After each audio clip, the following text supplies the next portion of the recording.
Yeah, it's always funny, like, hey, we're live, you know? And let me get my hand out of the way of the sign. I'm going to hold up my usual, holding up my sign so it doesn't blur for just a second.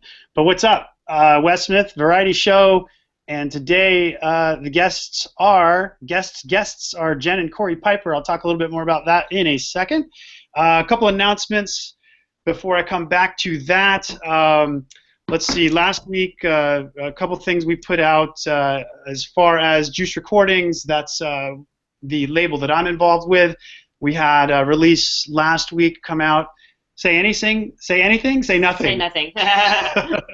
Say nothing. F word. So in the last Variety Show, we mentioned that nice little 110 BPM remix that I did for that, and then F word guy out of Russia. Go check it out. And then there was also a free track that I put out, which is a little remix edit thing of Busta Rhymes. So if you're into that kind of stuff, go check it out on my website. It's wessmithyo.com/free. And no sign up, no nothing. Just grab it. And that's been cool. And then what else, Jen? What other announcements? You're not in charge of announcements. But I don't know what's public and what's not. Right, true. We do talk about a lot of things. Let's see, well, coming Monday. So Monday we have a release on Juice, or Juice has a release coming from a guy who's done a number of things with us, Dub Axe Face out of Spain, done some cool stuff. And I met him actually through work I did with the Crystal Method, so that was kind of an interesting connect. And then I have a remix of that song called Feeling, Feeling, Feeling. That's coming on Monday. Another couple quick things on the event side of things. Miami Music Week stuff coming up. We're going to talk more about that with our guest today and some of those events. And then, hey, I might be going to India soon, so don't have the details yet on that. We'll have to wait for the upcoming show. And speaking of upcoming show, after this one, we'll have also some good friends and label mates and good friends of today's guests, Omega Squad, which will be Brian Millar and Skandar, who Rasas, is that how you say his name? That's coming up 2 weeks from now. So just so you know, and I think that's it for announcement kind of things. I don't know. There's some new shirts out there. We got dog shirts now. They're over there on the Juice site. Check them out if you got a little Pedro that needs some juice. So other than that, to my right, as usual, Jen Holmes.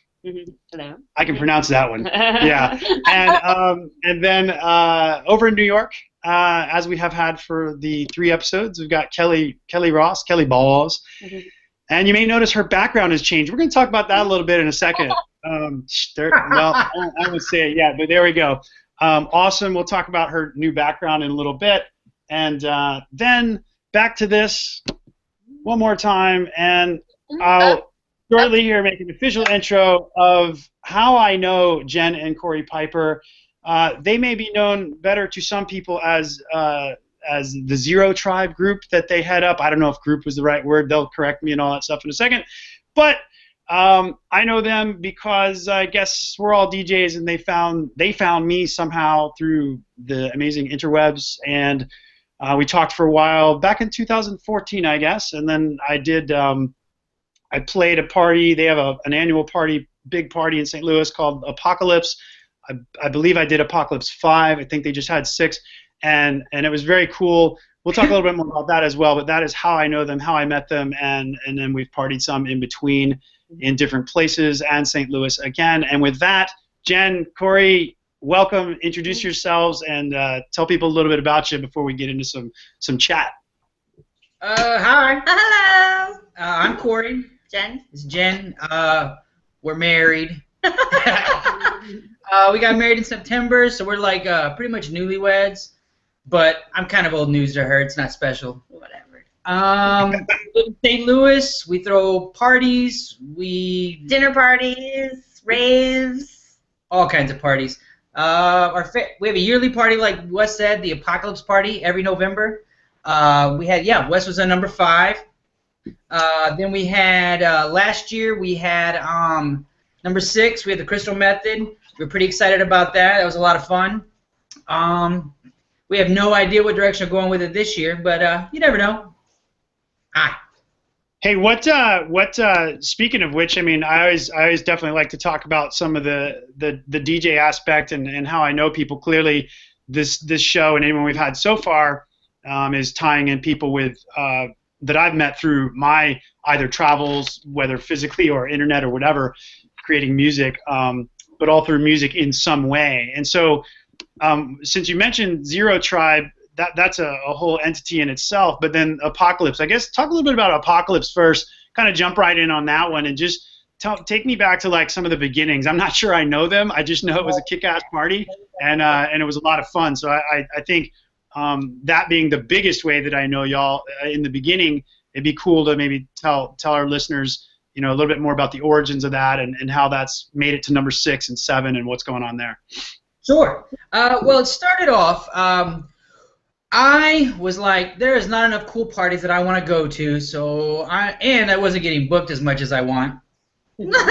So I created my own crew, and we called it SSP, which stood for Shameless Self Promotions. I love it. Yeah. So we were gonna throw our first party, and the actual name of the first party, we were gonna take a bite off of Star Wars, and we're gonna call it Echo Base Abandoned. And the whole theme was there was an abandoned starship. I'm sorry, abandoned like star base or whatever. Space station. Space station, that's the word. Got turned off. Then one day out of nowhere, it turned back on, and the party was going to check it out. And then about 2 months before our party, somebody that's been throwing like a year-long party for 10 years before that. It was like the biggest annual party of the year here in St. Louis. Yeah, they decided they were going to do space theme, and we were like, Base in space. poop. I was like, wow. So I was like, I need some burger therapy now. And we went to a place called Fuddruckers, and we were sitting there, and I'm like, I don't know what I'm going to do. I can't be biting off somebody else. And Jen was like, well, you're all ate up with that apocalypse crap. It's like, well, what if we do some post-apocalypse thing like Mad Max? And I was like, and he was like, yes. Yes. So you guys have been doing that together since the beginning. Yeah. The first party I was doing club events before that when I was courting her. But so that was going on. But then this was our first big event, our first rave, our late night, all night party, and so we decided to go with the apocalypse thing, and we're like, well, what are we gonna call it? And at the time, I was working in a restaurant. And we have this weird, creepy guy. You know the guy that always has a knife and shows you? That guy? So he was one of my cooks. Yeah. And he went by the name Xero. That's where Xero came from? Yeah. And so he was creepy dude, and he swore to everyone that he was like half Cherokee or something. And we always used to make, jokes about him or whatever. And I was like, I'm going to call it the Xero Tribe. And then as soon as I said it, I was like... Actually, you came up with Xero. Everybody was throwing names out. I came up with Tribe. Okay. Jen's Tribe. I mean, the more times you tell it, the better it's going to get. We're gonna have a lot of that today. Yeah. So we decided to call it Xero Tribe. It was Apocalypse, Xero Tribe. And like the Xero Tribe were the people that survived the apocalypse, and they were going to celebrate life at this party. And we were still SSP. We were still SSP at the time. And a buddy of mine, he was like, I don't know what SSP is all about. That's stupid. But Xero Tribe, that is awesome. That's what you guys' name is from now on. And I was like, There we go. And every year we do it. We add more money and more people. Well, usually more people. The first party, we drove around alleyways and picked up trash next to dumpsters. Like we found. You definitely had some cool we were cleaning through the. I was at for sure. We had to make a big junk pile and make it look like the apocalypse. Yeah, we made paper mache stalactites and stalagmites. Those were a pain. I mean, we just turned this. Do you have any?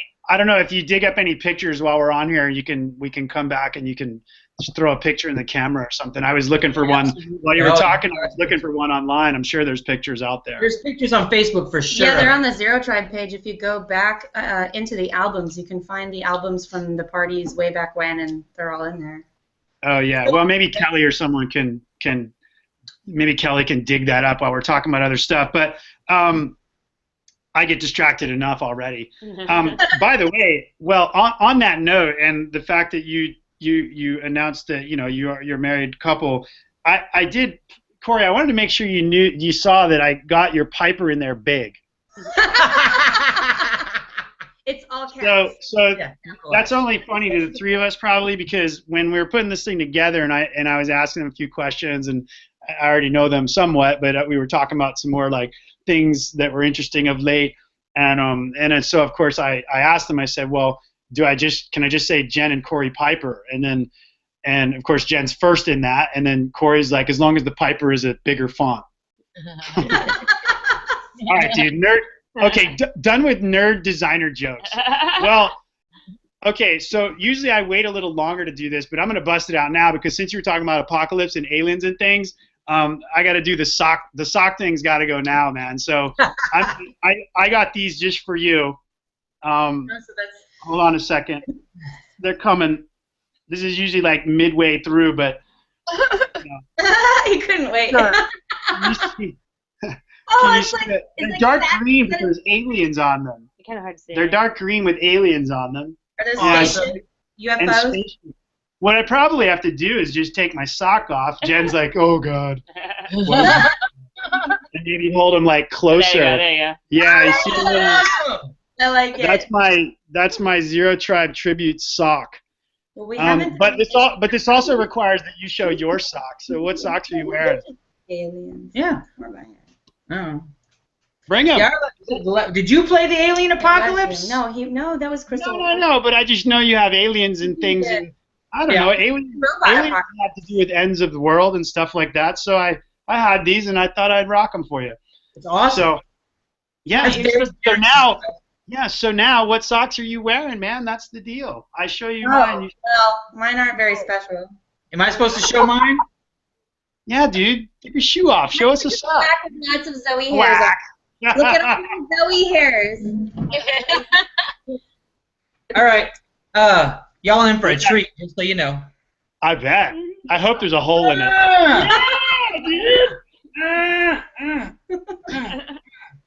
Nice. Yeah. All right, man. So that's my alien sock segue. Where did you going on the apocalypse in St. Louis and Xero Tribe? I kind of get the idea of how Xero Tribe, the name came about anyway, but when did it sort of become, I think for people to kind of clearly understand, it's not really like it's not like a Burning Man camp kind of camp, but in a sense, it's like you do have a definite group of people that are kind of consider themselves, Xero Tribe, members. I don't know what you call it, but it's there. So it's obviously something separate from just apocalypse. Maybe you can tell me a little about that. Well, I realized very early that many hands make light work. And, I needed people that were passionate, that were just as crazy as us, and that would work. Because we do a lot of extra in our party. Like for 2 to 3 months before the party every year, we're building props, we're making signs, we paint at least 60 pieces of cardboard to make signs. Like we do all kinds of extra stuff. And I just can't do that. We don't want our party to look like everybody else's party. We want our experience to be unique. Yep. So we just kept accumulating people that were like-minded, that were just nutty enough to fit in. And we do all kinds of stuff together. Like every year, Jen makes a calendar at Christmas and gives it away to the tribe. And every month if it's your birth month, you're on that month. And one year, she took a picture of me sitting on a toilet and put that on the calendar. And there was a tornado in the background. He was on a toilet in the highway with a tornado in the background, and we called it the Poop-nado. Hey, by the way, I think that anyone should know. We had a meeting before this, unrelated to this call and show, but it was about some stuff related to Miami and all that jazz for Miami Music Week. And everybody's on the call except for Corey, and they're like, Jen, where's Corey? He's in the bathroom. Pooping. So, hey, man, the theme stays. Like 5 times a day. I have a very advanced digestive system. I'm not even the PG-13 rating. We've managed okay to now. Like we're gonna keep moving.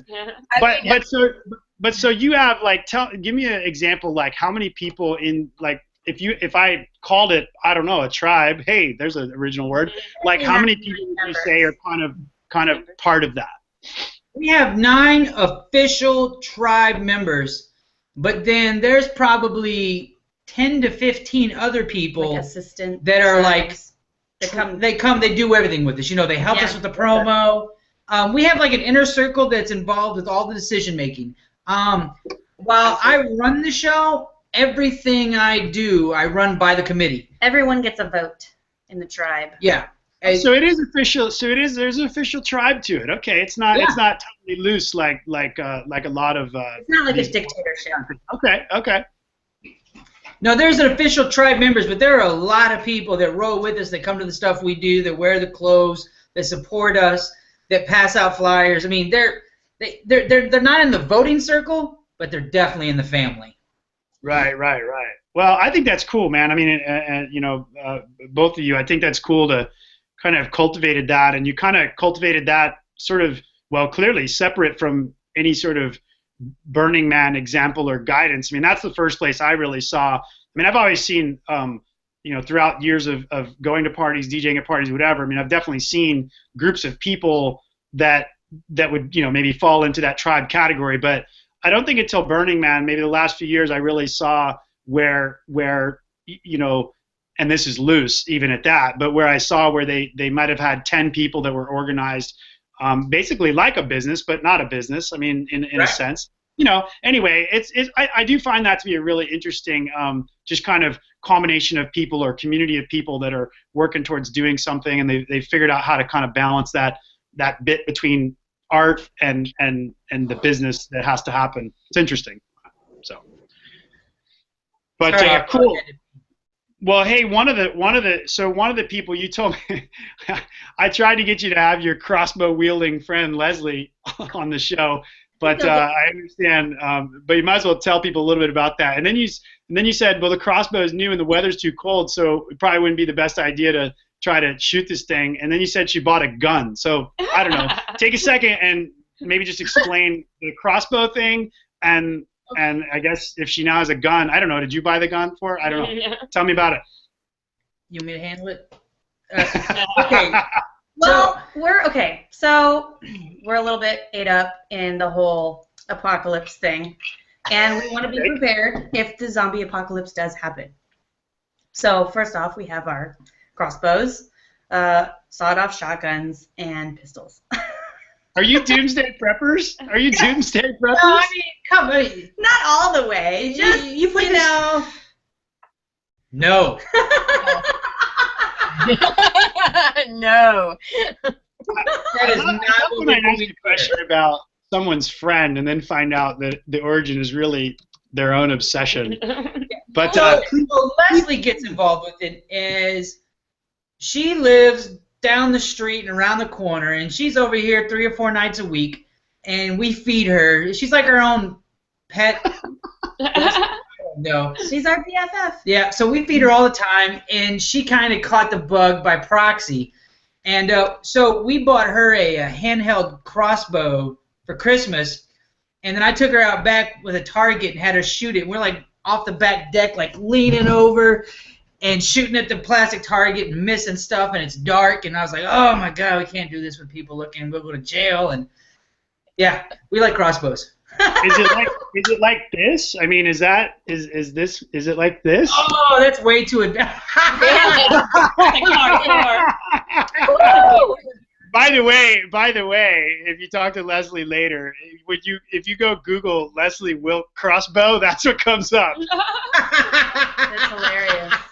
Leslie Wilk crossbow. I always get a kick out of this shit that comes up when you search for stuff. Well, cool. And the gun? You're now into guns, or we're into guns? Oh, you said shotgun. Leslie actually has her conceal and carry. Oh shit! So now you have like built-in security then. No, we're all right. We would never have guns at our events. Let's just say we are not crazy. Pack guns, fight the government people. We're not that.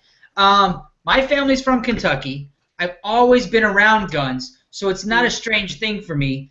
And I mean, I don't know if you've ever been to a gun range and fired a gun. That's fun. It is fun. That's Oh, fun. yeah. I mean, I thought don't. too. Yeah, I perhaps my obsession with you buying Leslie a gun and a crossbow, maybe Got her own gun. a little bit of background too. Yeah, like I grew up with guns, so I don't have any problems with them. I think we could probably talk for hours. Maybe we should one day about guns and NRA and all that. But I think in the right uses, they're part of our culture. There's no doubt, and I enjoyed growing up with them, and when in the way that at least I experienced it was positive. Right. Yeah. So, and I totally get that, especially St. Louis and just it's not even just the middle of America. It's all over the place. It's just part of the culture. I think a lot of people, if they haven't experienced it, they may not quite in a positive way. They may not quite resonate like we might. So fair enough. Yeah, fair enough in that sense. And think of sport, not think of violence. Yeah, exactly. And we did talk about this a little bit. One of the things, obviously we have these other issues. I will mention more on a serious note, and kind of, I guess, whatever you call it. When I was there at Apocalypse, if I recall right, that was when all that Ferguson stuff had happened already, and then that night that I was actually there, I think the night I was playing was the night that they made the decision on what to do in terms of that police officer, and that was an interesting time, and I didn't know that was going to happen, of course, when I was in St. Louis, but that was a very interesting time. So obviously that's a downside of gun ownership and usage, right? But we where we're at, we didn't see any of the violence. I mean, we saw some of the protests. Yeah. Right. But I mean, as far as my life was never in danger, nobody I know, their life was never in danger. It was a tough time for my city, and unfortunately, when you were here in St. Louis, that was a point where things could have teetered, one way or another. Luckily, right. It didn't affect us.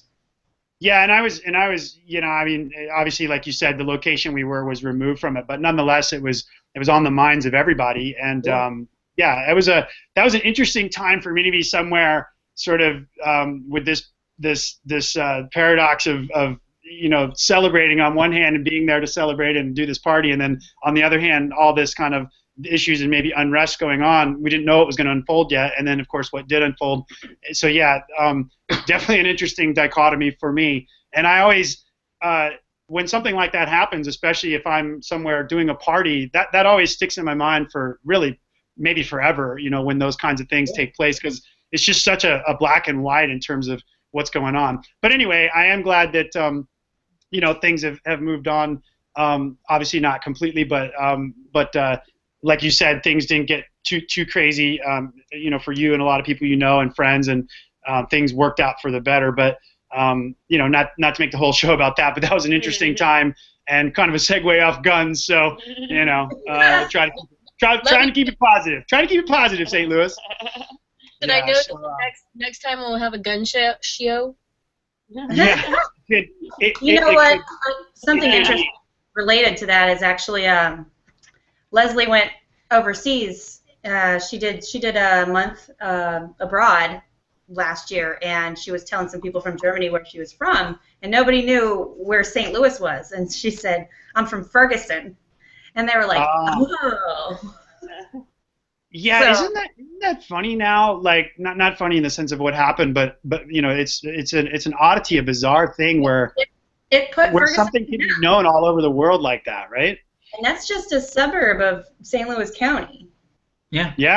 Yeah. It's wild. I mean, I probably more of the major events that happened were when in America when I've either been in San Diego or when I was in New York City, and so I was in Washington D.C. when the Pentagon got hit by the plane, and then friends of mine and people I worked with were in New York City, same time, same day, obviously. So we were dealing with that, and similar in terms of friends and family and just the chaos of that. So I guess that's why it resonates with me as well, because I have lived through something like that.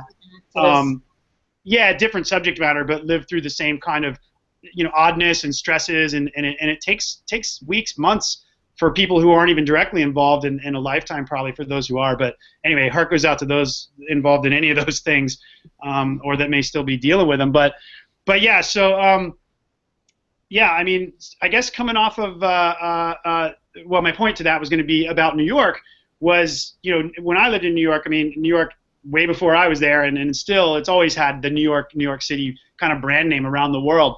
But I still find it interesting. There are places I travel and they may not know Manhattan, so that's not really as popular in terms of a name or a brand, right? New York City, a lot of people around the world will know that, but you say Manhattan, they may not necessarily parallel that. But when you tell them, you know, 9/11, then it's like, oh, immediately. And it's just, to me, it's crazy how things like that travel, and it's getting even faster with all the social media and stuff. I mean, like you said, something can happen, and then just immediately, whether it's the right or wrong interpretation of what happened, the whole world automatically has an opinion or has the ability to, right? Don't you think that's crazy? I do. The power of the internet. But on the flip side of that, and I hate to go this direction with it, but it's sad that all the communication abilities we have, and yet the media always wants to paint the doom and gloom and the bleak picture and paint things in an ugly way. Like, you know, yeah, sorry. Man, it's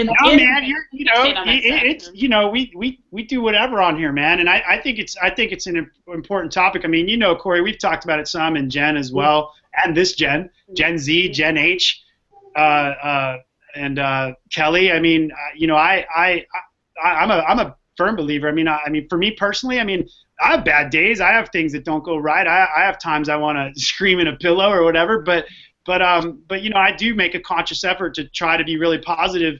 You know, along in these medium that can spiral out of control. Not so much because of what people might think of me, but just because I don't feel like it's necessary to, you know, to have that negative energy go out there. You know, that's what it is for me. And then if I get wound back into it in a way that I didn't even mean to, then I spend a day or more. You know, it's like a mini incident in your life, and I think it's very hard to focus and concentrate and do good work. You know, like here in the studio, for example, if I get wound up in something that I never intended to really be a result of social media and internet and all that. So, and I don't know if that's kind of what you're saying, but yeah, it's yes, I try to keep it positive. We reel ourselves in.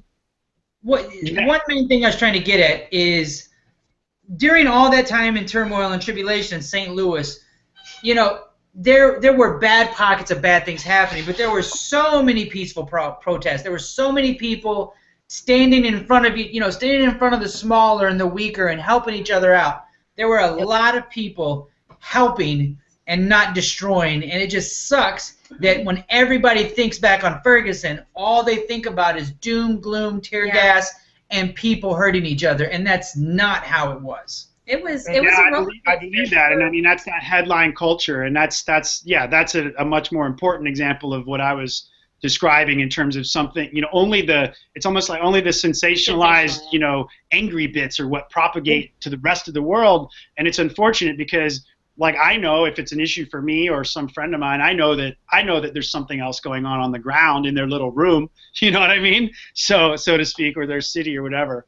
But anyway, cool, man. Well, you know, I don't know if we can change that all on this call, but hopefully anybody that's listening or hanging out, you know, just never anything. When in doubt, keep it positive, man. There's always a good energy that can come out of that.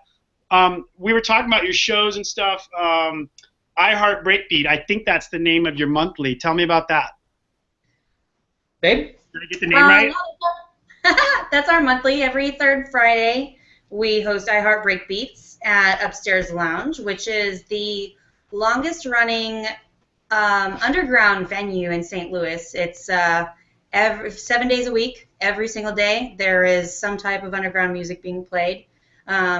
Typically Sunday through Thursday are weeklies, and then every Friday and Saturday is differentiated between different people, you know, first Friday, first Saturday, second Friday, second Saturday, so on and so forth, and some people even get the fifth day, you know, 4 times a year or whatever. But we were invited to pick up the third Fridays about 3-4 years ago. Mm-hmm. And it started out as the Dirty Word Bar Parties, and we would do a play on words like slippery when wet, or knockers.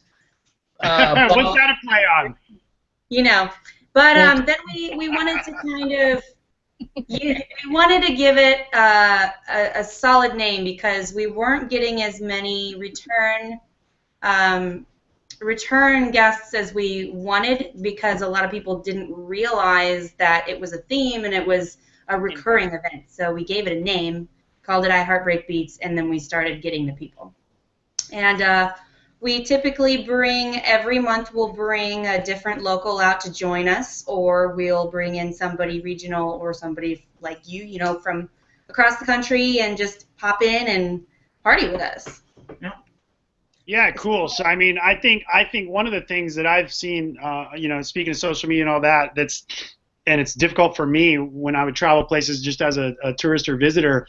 It's hard to find sometimes a party that is in a subgenre, especially.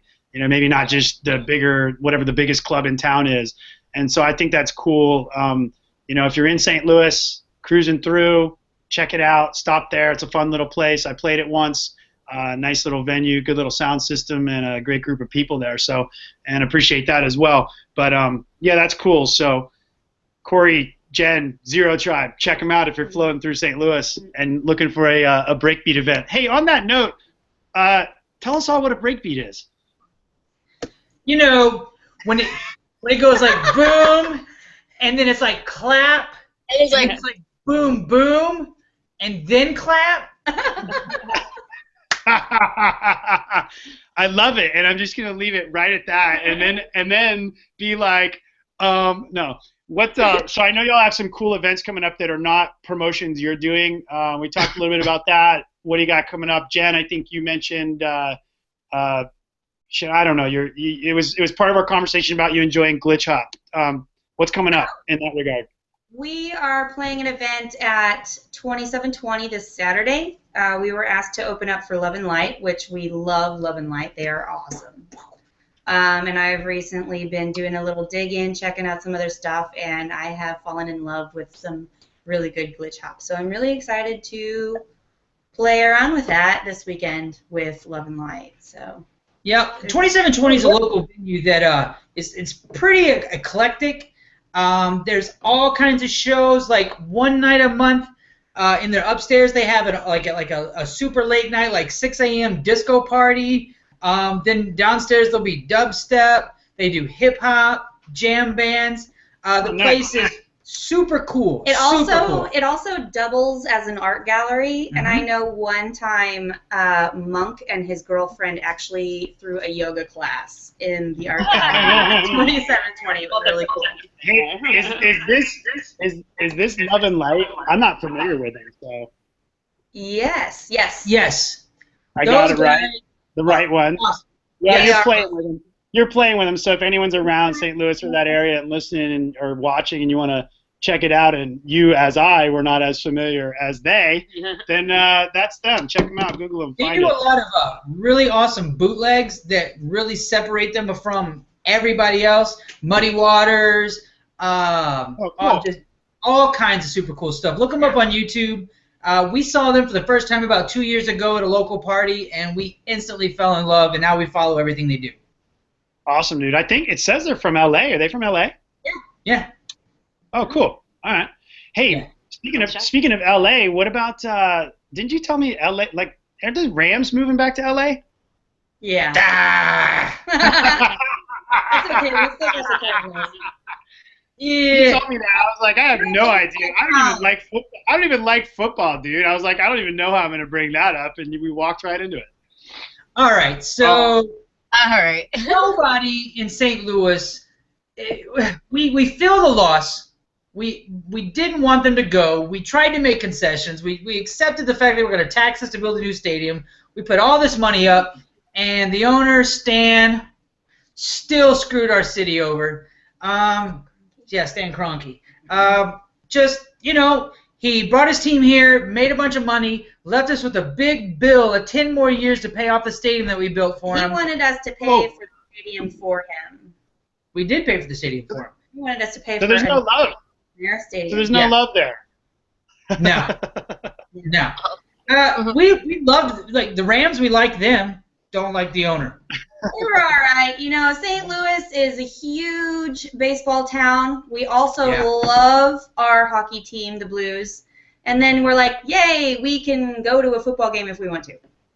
Yeah. That was actually how I probably knew the most about St. Louis before. Was my mom is a nut, like a baseball, like literally baseball fan nut. My mom has gone to, I think there's 20. I probably get the numbers wrong, but I think there's 26 home team stadiums or something like that during the course of when she's been trying to do this, because there's been some new teams and decommissioned teams over the course of all this. But anyway, she's got like 3 left to do. Her goal is to see every team play, every pro baseball team play at their home stadium. That's super awesome.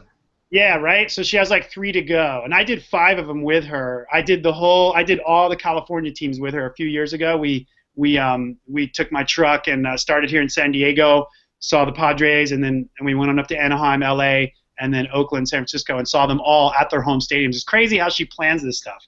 Well, if you guys wanted to come to St. Louis to watch the Cardinals, you have a place to stay. Yeah, roller coaster. Of course, you are going to have to sleep with Zoe. I have to cue you better, Jen. I have to cue Jen better on the roller coaster. We're working on that. We've got like all year to work on it. We'll get everybody on the call to do it at the same time. Maybe we'll do that at the end today. That'd be fun. Hey, back on the events. What about Miami? I know that's coming up. I know I have some inside knowledge with what you have going on, but lay it on us. What's the fun for you in Miami? How long you been going, and what are you doing this year? All right. First of all, I have to tell you personally, thank you, Wes. You were really good to us. Like last year was our first year at Miami. You took us under your wing. You showed us people. You treated us as a peer, and we made a lot of friends. And apparently, people liked us. And but seriously, man, like you went above and beyond. I appreciate you. You got no idea what it means to us, and we love you for it. Thank you. Thank you, man. I appreciate it. Yes, as friends, thank you. Yeah. Now that we got that out of the way. Speaking of that, well, it's not totally out of the way. I don't know if you saw this when we first got on. I try my best to have a shirt that relates to whatever we're talking about. Right, man. You're there. Awesome. Oh yeah, you were the first. You were the first person to post an international photo rocking our gear. Yeah. Oh really? What was the photo of? It was in Russia with the tank and the orange tribe shirt. Dude. I did. It also fit with the apocalypse thing. I'm gonna see if I can find that while we're messing around. But keep talking about Miami. Keep talking about Miami, and I'll look for this picture. Right. So as soon as you posted that, I actually called my mom, and I'm like, "We're international, woman. We're international." So Miami, we are super excited. It's my first time playing in Florida. Jen got to go play down there in Orlando. In Orlando a couple years back. So. I don't know exactly how it happened. Gio and you and Jenny and the Omega Squad and everybody. I don't know who asked to include us or asked us if we want to be included, but I think it was Gio. We go there the first year as total noobs. We didn't know what to expect. You were friendly. Partying and networking. Yeah. You know what? The biggest thing we did, the biggest thing for us is when we got that table at the Punks party. I was like, I want to sit down. Here's my credit card. I want champagne. And then all of a sudden, like, everybody that we've been buying their wax for years and, like, loving, they're like, hey, can we sit down with you? And I was like, yes, you can sit down. I'm going to let you decide what accent that was. I'm not really sure. I was like 7 scotches in before 6 p.m., so I'm not really sure. But Miami's huge for us. We didn't expect it to take this turn. We were definitely planning on being down there and hanging out with you guys, but we didn't expect the amount of inclusion that we got. We're forever grateful, forever humbled by it, and I promise not to get naked at any time. That's your picture. Yes! Yes. It's very hard to see me. It's very hard to see the picture, but I'm wearing their orange shirt for anybody that watched or listened. I'm wearing their orange shirt like the one they have on when they stood up. And you could obviously, the thing you could see the most in the picture is the tank, and that's from like, that was like Lady Wax, like, she didn't come with me. She's busy doing stuff, but she had her crew take me out that day. And they're like, do you want to go to the Arms Museum? And I'm like, what else do you do when you're in St. Petersburg, Russia, and you're from America? Of course. Let's go. Hey, this is Zoe. Hi, baby. Hi, Zoe. This is my baby. She loves me. That was great. That's Zoe Tribe right there. When you said tank, I thought you meant tank top. I didn't realize you meant a tank. It's no, like so much better. Like a decommissioned World War II freaking rocket launcher. Way better than tank top. It was so crazy. You could see how big it was compared to me standing there. Yeah, I'm not like I'm 6 feet, but even if I was 6 feet, it's still big.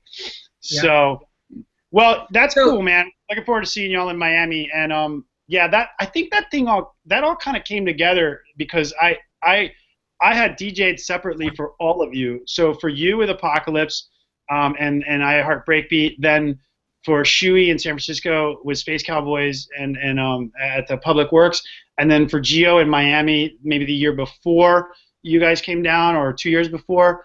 And then of course I'm homies with Brian and Omega Squad here in San Diego. So yeah, that I think I was the common thread.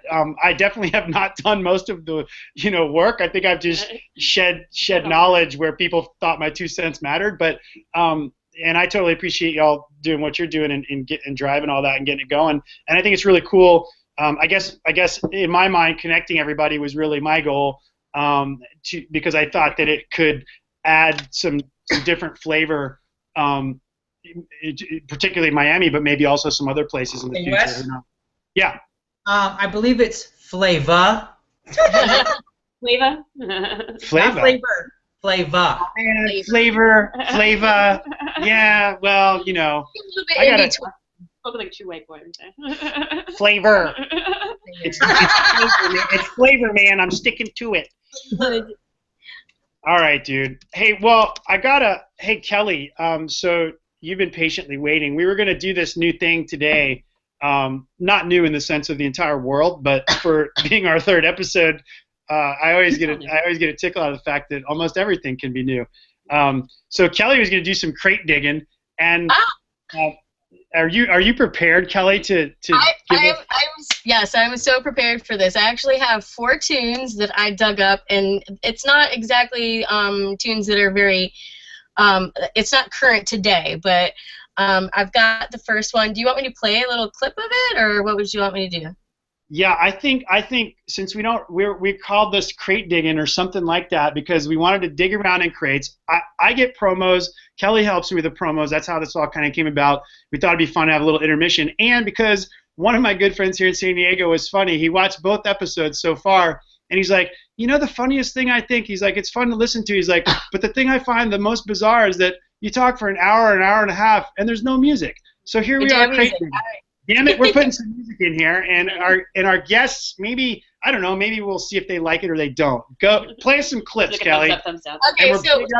Yeah, I don't know. Let's see so how it goes. What I did is I just picked the 4 tracks that I like the most right now and that I've been playing out, and I play drum and bass, and I also play breaks.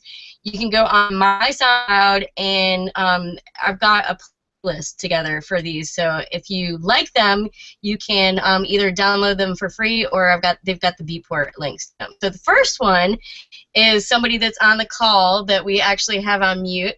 Him, G-Money Montana, and Neurosis, Shake 'em. I'm going to play a little clip real quick. Hold on.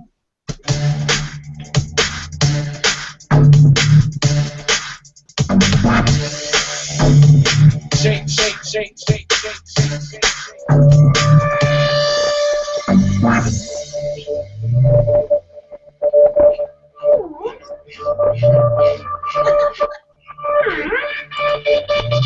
shake, shake, shake, shake, shake, shake, shake. You should unmute Geo. Shake the room. Right. I like it. I like his work. Yeah, so there's also a Fat Kids remix of this as well, which is also real tight, but I like this one a little bit better. All right, Gio, you got a shout out. What's next? All right, next, this is from Formation Records, NC-17, Ray Uptown, and it's called "This is for the Heads," and this is my drum and bass shit right here. Oh, sorry. Just sizzle. Whatever. I do it for the heads. I do it for the heads. Got a good groove to it. Good to play out. I did my old school head nod. Yeah, and then this is one that I play out all the time, but I came out with a remix of it, and yeah, I play it out all the time, so I might as well play it now, right?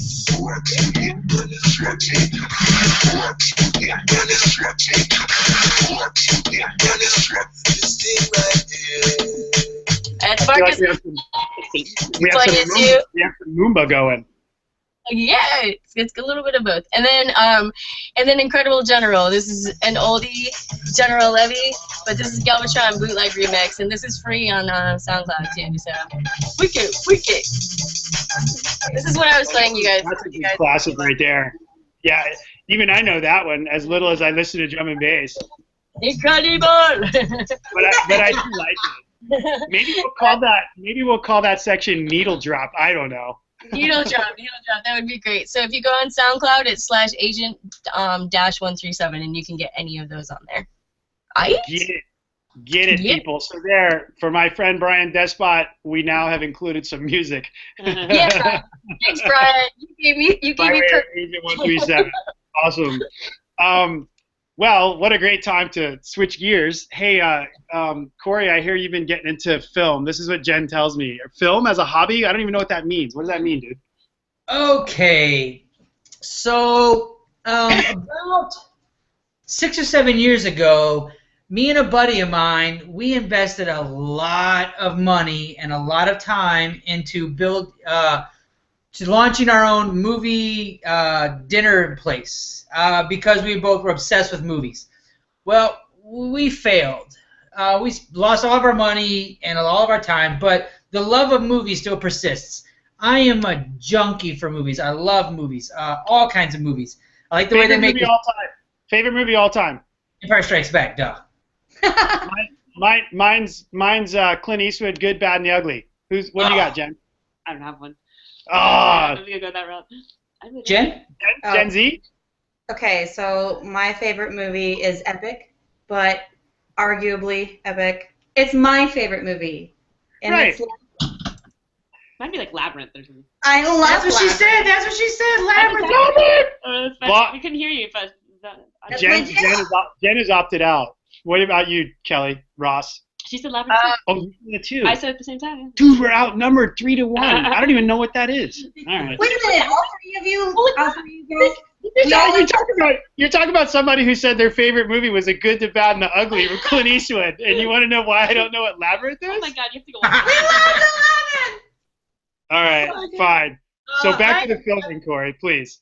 I'm absolutely addicted to cinema, and I've always wanted to see if I could make good movies. I feel like I'm creative enough. I feel like I've got an, I don't know. I'm a kind of guy, I do things. I like having projects. I like getting things done. I like gathering people together for a common purpose and making something happen. And you're never too old to get a new hobby. So I've started obsessing over movies. I bought a bunch of books. I'm studying film. I've begun studying how to write screenplays. So yeah, that's what I'm doing right now. I'm trying to figure out the best way for me to make movies and share them online and see what happens. Nice, dude. By the way, both of you, your friend Freddie, who I met through you, and we never actually got the chance to do anything later together, but what a great guy, man. That guy, what's his last name? Freddie D'Angelo. Freddie D'Angelo. That guy is amazing. Yeah, he tours almost nonstop with music artists right now. Like I see him on Facebook, dude. I see him on Facebook. Photography and video seem to be the two things he's passionate about online. But check that guy out, Freddie D'Angelo, young guy, right? Like 20-something. Yep. It was funny is he actually answered. Was it? He answered We a picked him up on Craigslist. Yeah, he answered a Craigslist ad of ours. He had never done anything like a raid. We talk him down to a cheap price because money. And he comes out and about halfway through the party he comes to me with his mouth hanging out. He's like, I had no idea that this existed. And I'm like, have fun, brother. And then 6 months later he's on tour with headlining acts going all over the United States, taking pictures of Skrillex. Yeah, I mean he's getting picked up by the biggest artists because he takes the best photos and does the best videos. He's amazing. Really yeah, I saw Pegboard Nerds recently and other stuff. You're right, man. It's crazy. And you're right. That night that he did Apocalypse was the night I played for you. That was 2014. And then, yeah, I remember him telling me that story that it was kind of wasn't his his vibe, his environment or whatever. He didn't know. He hadn't, and that was awesome though, dude. That's awesome. It blew his mind, man. It's great to see someone get their mind blown. Yeah, he comes up to me. He's like, "Hey, man, would it be okay if I get on stage to take a picture?" I was like, I'm gonna punch you if you don't. Yeah, well, he took that picture of me. It's probably one of my favorite pictures ever. I'm pretty sure he took that, right? With Cliff? Oh, Yeah. that one. Changed his life. He In front completely of the robot head. Yeah, hold on real quick. I'm going to find it real quick. Hold on. While I'm running my mouth. I actually use it as one of my press photos because I think he took this one. I'm Freddie pretty sure. baby. That's gotta feel good though. That you This picture, he took that, right? Yeah, that's Freddie. Yeah, check that joint out.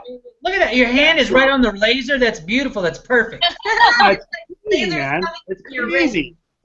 Again, sporting my Xero Tribe wear. That's a good thing. And we love Yeah, you. cool. Well, Jen, what about Jen? What about your I know hobby and interest and doing some pretty cool stuff on the vocals, Gen Z vocals. What's up with that? I've always been pretty self-conscious about my singing. I like to sing in the car, not so much the shower, but the car. I've been singing since I was a child, and I always dreamed of being a singer, but I just don't have the guts to do it. But last year, a few people approached me and they were like, "Look, you have to do this. You're wasting time. Why are you not doing this?" So I started to play around with some producers. We did a song with Agent K called Apocalypse. I wrote a little Apocalypse ditty, and we did that. That came out last year, I think right after Miami. Mm-hmm. And actually, while we were at Winter Music Conference last year, I'm wandering around having the time of my life, and Corey's like, "Jen, do you hear that?" And Mike Nice had just got on and started with a track that DJ Hero did that I sent. He asked if anybody out there could do a cheerleader chant for him, and I was like, "As a matter of fact, I can." I recorded a little cheerleader ditty for him, and Corey was like, "Do you hear that? That's you." And I was like, "Oh my God, I'm freaking out right now." So it kind of lit the fire under my butt to get going and start actually writing stuff and recording stuff. And a lot of our producer friends were like, "Look, I'd love to do stuff with you if you want to do stuff."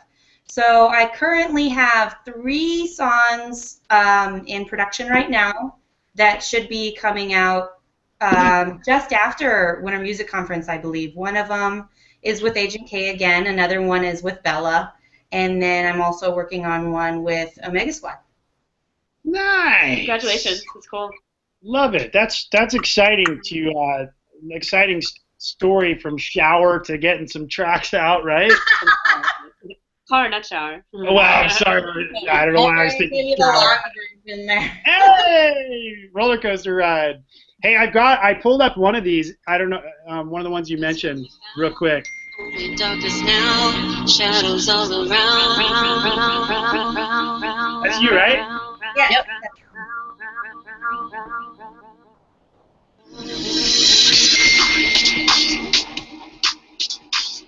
That was the one. I just found it on Beatport real quick. That's the one that was Apocalypse. So we didn't get to hear a whole lot of your voice, but she's on it. Go check it out, right there. That's what I'm saying. Apocalypse original mix, Agent K, Dienda, Gen Z. That's what it says. Awesome. I never thought I'd hear the word apocalypse ditty. I'm super white. Well, Jen, outside of vocals, and the thing I've been itching to ask you a little to talk about the outdoors and some non-music stuff in Missouri, two things I want to talk to y'all about still.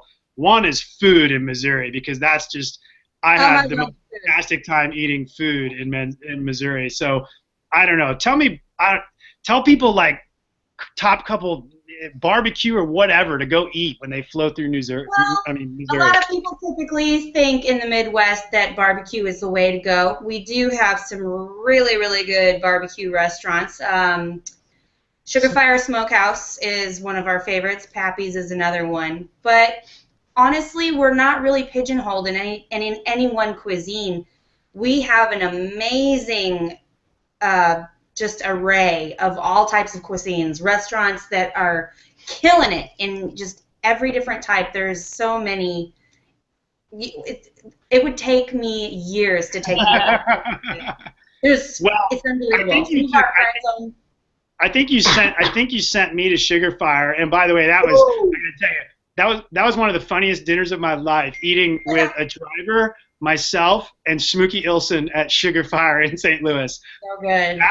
That and then eating at White Castle Hamburger at 6 a.m. Probably the funniest meals of 2014 for me. Hang out with Keith, like, you know it's gonna be a good time. And was Steven your driver that night? Was it Steven? Yes. He's so. Get this funny story about Steven. So he was also our driver when we brought the Crystal Method in, and he had them in his car, played one of their own tracks, a remix of one of their own tracks, and had them wait. He was video cameraing it the whole time, like a video. No, they didn't know they were being videoed, and he was like, "Wait for it." He kept giving them a wait for the drop.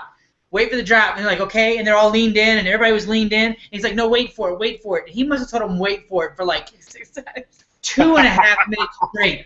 And listening to their own song. They was like, what? And then it was just the original track, and he was like, yeah. They're like, we don't get it. And he was like, ha ha. So funny. Those dudes are a trip, man. They are a trip. I bought them the most expensive bottle of tequila I've ever drank in my whole life. And I go to them, I'm like, I don't really drink tequila. And they're like, no, stop. I was like, but I don't like to. He's like, shh. Yeah. Gave me a shot of tequila. I was like, that's good. Then he poured some on me and then just walked off away in the car. Yeah, they're cool cats, man. They've been great to me, but both of them are interesting. They're an interesting pair when you party with them together. They're wild. It's fun. One thing I do like, even though they pretty much are I think I haven't seen them perform live in a long time. It's been DJ sets, but I do like that. They've been a two-man thing for God knows what, 20-something years, and they still. At least every time I've seen them DJ, they're both there. And I really like that, because I do think that adds an element. When you're the Crystal Method DJing, people want to see the Crystal Method DJing, not one of them. Yep. So, it may still be a great set if only one of them was there, but wouldn't you agree it probably would be different? I agree. Well, they both have very different personas behind the deck as well. For sure, yeah.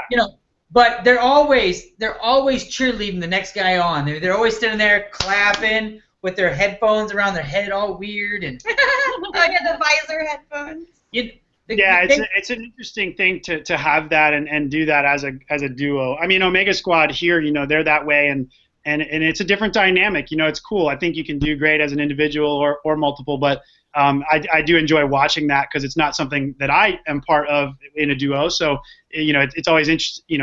It's new. It's different for me to see that. So I like to see it especially if I can buy a ticket to go see a duo. Yeah. But cool. And you're not disappointed. Yeah, cool. That's good to hear. DJ Hero was also on that, right? He was a headliner, yes. And then. Let me just say about Hero. That guy has been a really good friend to us for a long time. He gives us advice on our music. He works with me. He yells at me when I don't do good things. And I mean that in the best way. He is a critic, but he is an honest and good critic. Like John as far as the people I've met through the scene and with the scene, he's probably the closest guy to me. Like, you know, he doesn't sugarcoat things. No, but I mean, I don't know. The guy can sleep on my couch for a month if he needed to. Well, 28 days. Well, I really enjoyed that. I really enjoyed that remix. That remix of Turntable Sax he did for me is a banger, man. It like stays in my, well, I'd say crate like records, but it stays in my digital crate anyway. I always know if I'm not quite sure where to go with something, that's a down the middle bowling ball right there. You can throw out, and it gets anybody from trap people moving to whatever moving, house people, everything. It's kind of it's an out there kind of deal. But cool. I would agree with you on that. I don't know him as well personally, and Kelly's interviewed him once related to the remix album work that he did. But yeah, seems like a cool guy and a great dog. Definitely. Good your plug. Yes. Hey, what's that song that I did with him was called "Listen to the Drummer." Oh, nice. Okay, cool. That's the cheerleader chant one. What about these table syndicate cats? Like, I met Josh, who I know is part of that, but I believe there's more to it than just Josh, right? Well, funny you should say that. They have split ways. They're not a duo anymore. So yeah, Josh Harris is actually no longer part of them.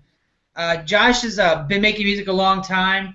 He's doing his own thing now, but he's worked with Seal and Madonna. He's amazing. Josh he's a close person. Very accomplished. Yeah, very accomplished. He toured with Seal on the keyboards. He's worked with Madonna. Yeah, so I mean he's in our world in the dance music genre, but he's also in the pop music world, and he makes big music. I think he was just teaching in Nelly's studio. Well, I want to show. Let me show. I've got a little video here. I know this is them because when he showed it to me, it blew my mind, or you did. But when I met him there in St. Louis, but I'm going to run it. You can hear the audio, but I'm going to show the video so people understand what we're talking about. It's not just the name of a group here. This is like a lit table. Technology. Yeah. And they're playing. I don't know how they do it. I don't understand how they do it from an instrument perspective, but Each one of the things like a sample or something. Oh, that's cool. I want to play with it. right? Yeah, those things are called the So I don't know all the parameters. I don't know. To turn that off. I don't know all the parameters and dynamics of it, but I do know it's cool, and I had fun meeting Josh for you guys. So appreciate that. Thanks for that. Was fun at the smaller party that I did with y'all. Is that your next toy? No, those things are, I don't know, those things are like pretty custom made and expensive and all that, and I think you really have to be like a live musician to be able to kind of comprehend and play them. So, yeah, which Josh is. The guy that's actually taking over and continuing on with the Table Syndicate is Joe, and he's moved. Joe Carringer? Yeah, Joe Carringer. He's actually moving on with it, so it's Joe now. Oh. Josh should be part of it. Josh is a friend of mine. He also plays a didgeridoo. Yeah. And that table is actually called a react table, like reactable, but react table. Oh, okay, got it. They do a bunch of like they do a bunch of like holistic healing and didgeridoo and sound therapy like and at yoga classes. Wow, they're in that scene for sure. Hey, somehow I drifted all over to Table Syndicate. I don't know how I got there, man, but I was talking about food, and now I'm looking at Tron tables and music, but I guess it's just in our core. But what I wanted to ask you, Jen, I don't remember what you cooked, but I know you love cooking, and you have some awesome things. And I wanted to ask you if you have like a simpleton recipe you can share with us, like a favorite thing. What's some awesomeness that you... Our current favorite thing is chicken parmesan spaghetti squash. And if you go on Google and you search chicken parmesan spaghetti squash and select videos, you will find the recipe. So it's spaghetti squash and noodles, right? Is that what you're using? Spaghetti squash? Yes. Well, no. What you do is you cut the spaghetti squash in half. You put the breaded chicken breast, marinara, and cheese on top of the cut spaghetti squash, and you bake it, right? You lengthwise? You gotta shell it. I mean, there's steps. You don't want to eat the seeds, but the video tells you how to do it, and I I'm a good cook because I follow recipes exactly. But I find recipes all over the place, and that is a recipe that we can't get enough of. Mm. Chicken nice. heart and spaghetti squash. Try it. Since we're talking about Jen's food, That's the health. This is the health. By the way, for The health anyone who's listening and or watching and has not seen another of our episodes, this is our electronic music health section. Health tips all day long. yeah, I'm about to take it way away from health. Please do. Yeah, every year, because of Jen, we host what's called the Bacon Queue. And the Bacon Queue is a big barbecue where all of our friends show up and hang out. What? That's a huge jellyfish. Oh my and it's not my gosh. jellyfish.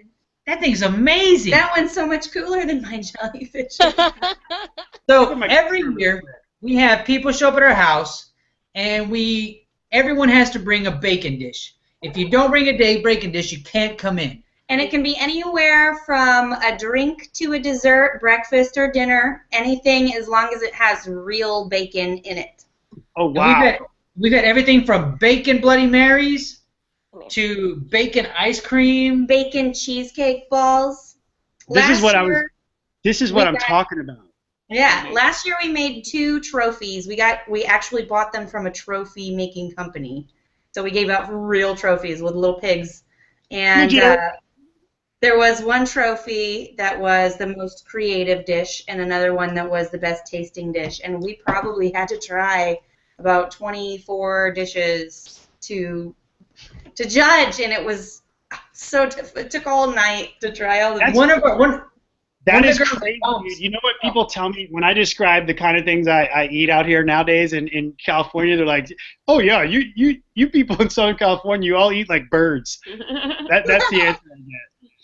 It's really funny. One of the girls that comes to the bacon party, she's a nurse practitioner, and she brings cholesterol medicine with her to help us all out to make sure that we don't get heart attacks. And there's another girl who comes, and she does not eat pork at all, but she will cook something with real bacon in it. And this girl won the award last year for the best tasting dish, and she had no idea what it tasted like. She read it off. Cheesecake balls. Well, Salted hey, caramel cheesecake balls with bacon bits in it. jeez. Well, I don't know if I'm just gonna shut up right there. But hey, if y'all ever get to San Diego, which I think we might be planning to do later this year, but if y'all get to San Diego, what I will at least do, we'll avoid barbecue, but I'll if you like burgers, I'll take you to Rocky's, and Rocky's is pretty awesome for burgers. We got a lot of great food here, just kind of like St. Louis has their thing going on, and we've got a lot of great stuff here, and it's really. I've only been here 5 or so years, so to me it seems like it's really picked up in the last few years or years since I've been here. But there's a lot here. And beer, the IPAs. Do y'all like IPAs? I do. Love it. Jen likes wine. I like pale ales, but I prefer red wine. I like hard liquor. All right, we can find you. We'll find you a place.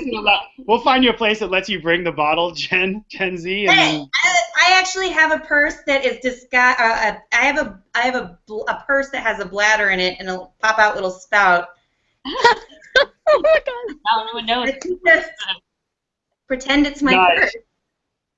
Hey, the other thing I wanted to talk to y'all about, which is pretty interesting about St. Louis. Speaking of food and barbecues, not barbecue as in necessarily barbecue food, but outdoor cooking events, should I call them?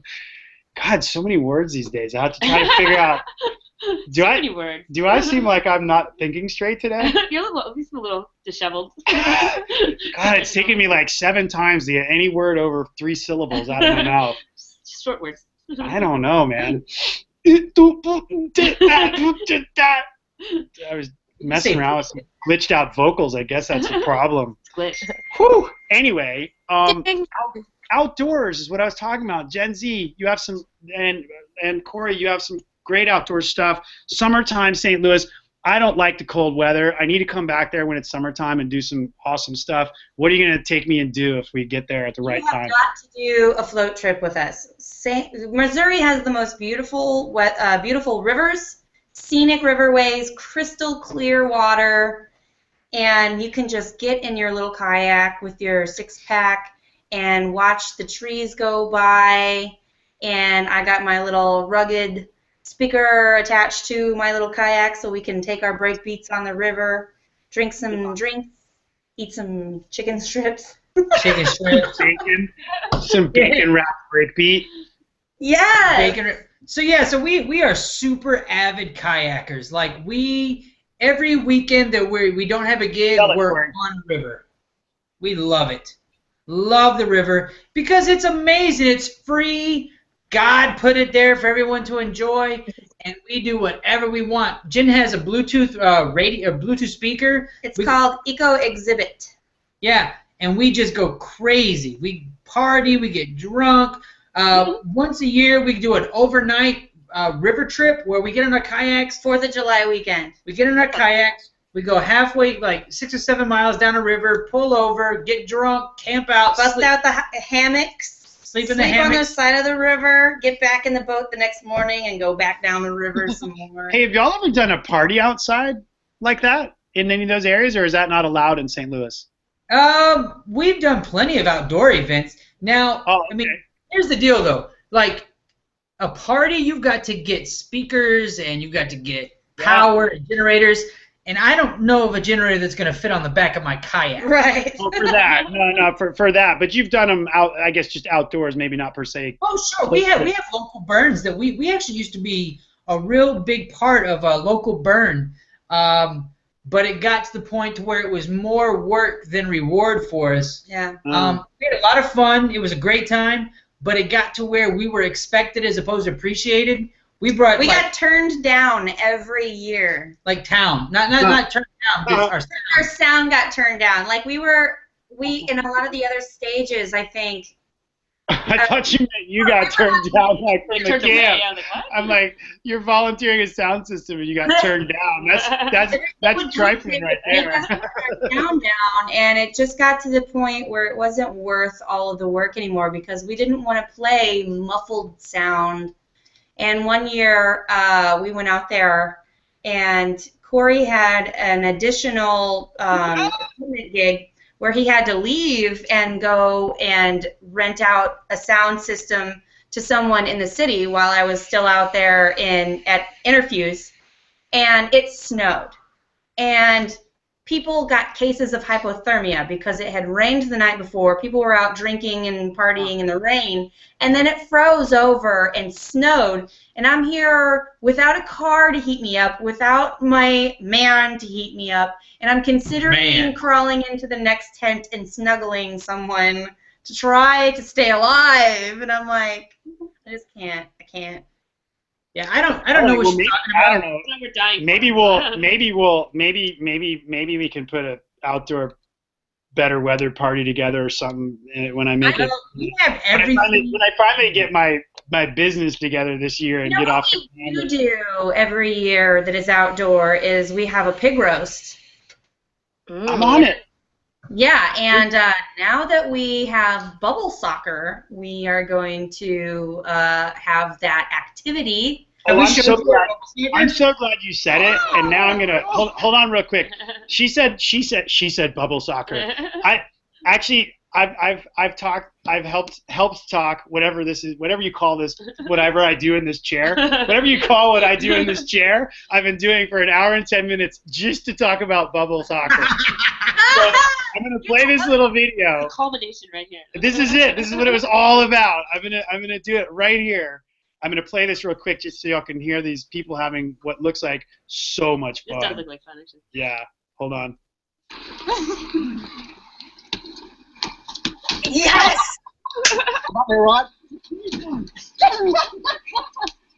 I hate soccer and I want to do that so bad. Pretty at all, and I totally would have done Oh, okay. Oh,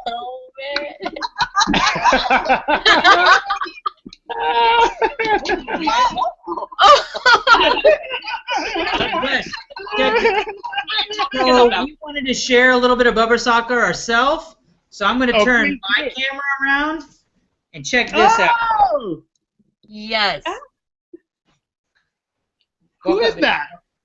That's one of our bubble soccers. Is that Jen? Oh, that's Jen. You see the Xero Tribe logo?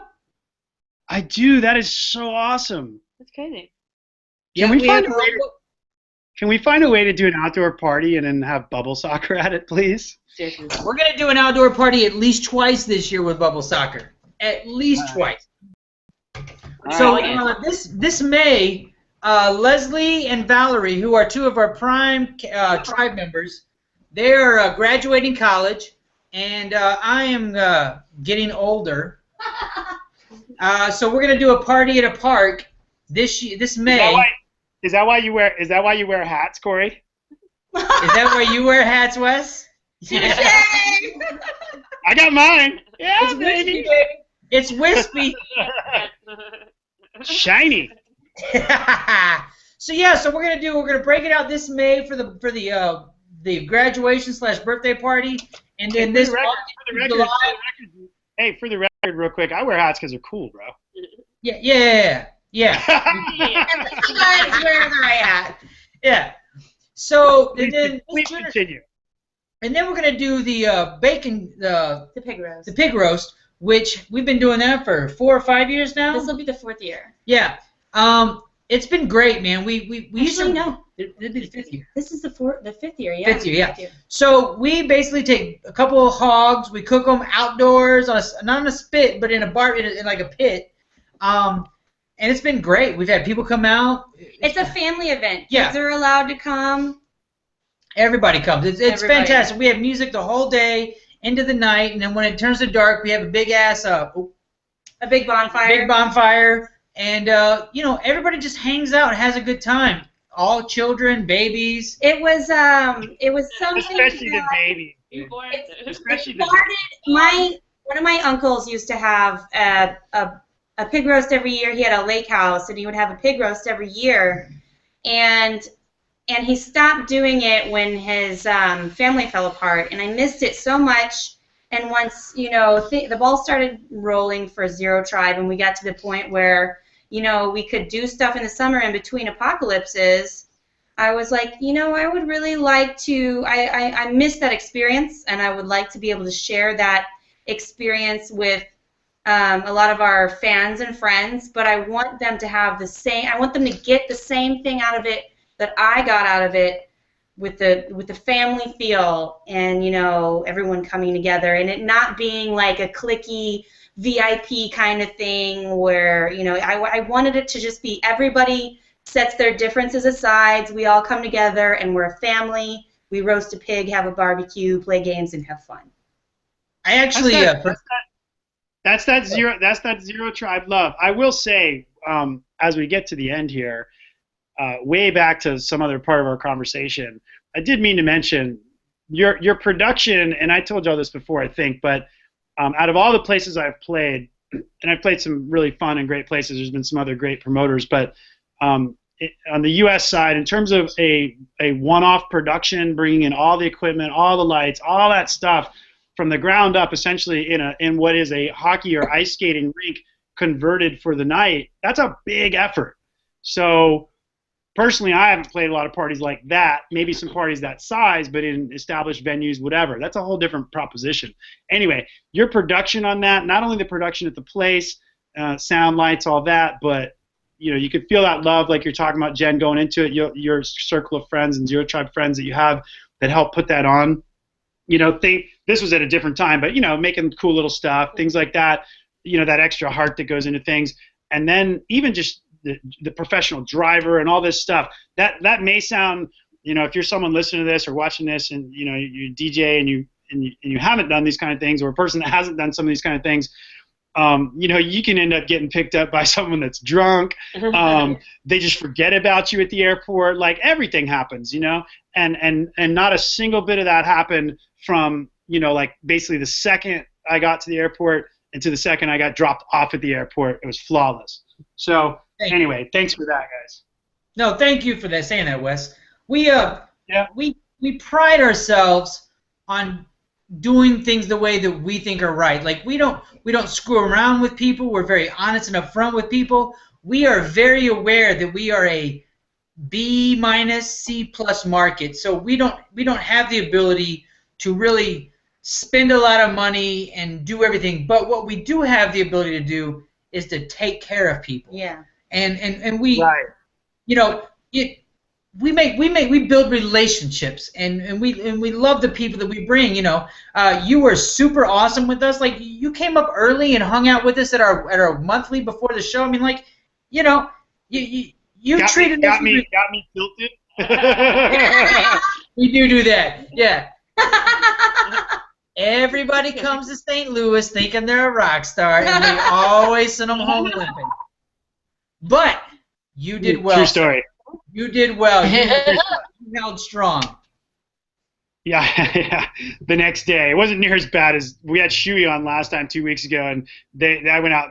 My biggest mistake was going out with Space Cowboys crew the night before the party. That was yeah. But anyway, we talked about that there. Go watch that episode if you want to see what I looked like after that one. But yeah, no, that's cool, and I definitely again appreciate it, and I think you know, as y'all do parties and continue doing awesome stuff there, I mean, really, one of the things music business-wise I'm a huge proponent of and fan of is, you know, making things as simple as possible in terms of all the business paperwork and baggage aspect of things. I think it's all necessary, but do what's necessary, not things just because.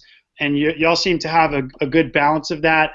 And you know, and I like to play personally. I like to play people and do better deals with things like that, you know. And people should want to come do parties with Xero Tribe in St. Louis, you know, for the appropriate and right-sized venue or whoever the act is, whatever. I hope that continues to be successful for y'all and good. And I think it will if you keep that attitude. So thanks. Cool, man. All right. Well, Kelly's probably screaming at me because. Maybe Kelly and Jen both. This will be the longest variety show ever. In fact, they actually just get longer as we go because we got 2 guests this time. Yeah, and once we realized, when you start the broadcast, I think I say this every time, but when you start it, it says you can broadcast for up to 8 hours. So let's keep going. We don't. We don't. We just got 5 hours and 23 minutes left. We do. Who's counting? Yeah. We do, man. But anyway, looking forward to seeing y'all in Miami. Glad we could do a couple fun things on here. Yeah, thanks for coming and talking, not just with me, Jen, and Kelly, but the 40,000 followers that we have that, you know, will watch this as soon as we broadcast it.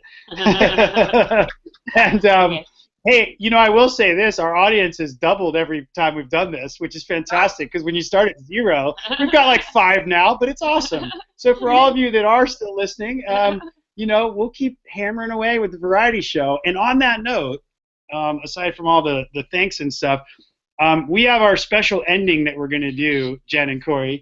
Did you what? Are we gonna mess it up again? I'm gonna mess it up. We always do it twice anyway. So you're familiar with Anchorman the movie, right? Yeah. I love that. Yeah. Well, you know, it's all based here in San Diego. So in the first one he says, yeah. So Stay Classy Yo is our take on that. And at the count of, is it count down or up, Jen? I think count up. 3, 2, 1 or 1, 2, 3? 3, 2, 1, down. I'll do 3, 2, 1. That's how we exit. One day we won't have to explain that. Maybe what we'll do is. Hey, Kelly, maybe what we'll do is this will be part of prep, how we're going to end the show. Okay, now it's okay.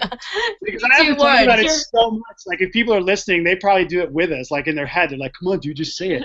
All right, anyway, 3, 2, 1. Stay classy. Yeah. All right, thanks a lot, everybody. Bye, guys. Thank you.